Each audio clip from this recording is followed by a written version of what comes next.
alhamdulillah muna godiya ga Allah subhanahu wa ta'ala da ya ba mu ikon kammala wannan aiki a rana ta yau Lahadi mai suna 'ya'yan bosho.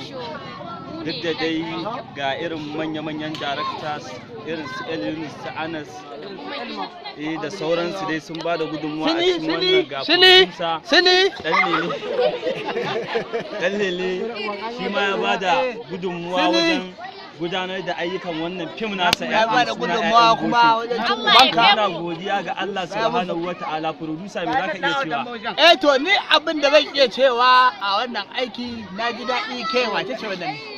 Na ji daɗi da ubangiji Allah ya kawo mu wannan aiki. Za ku koma gidanku lafiya, waɗanda ne wa laifi kar ma su yafa nan ubansu. Amma kuma nan gaba kaɗan za ku wani mai suna 'ya'yan bosho.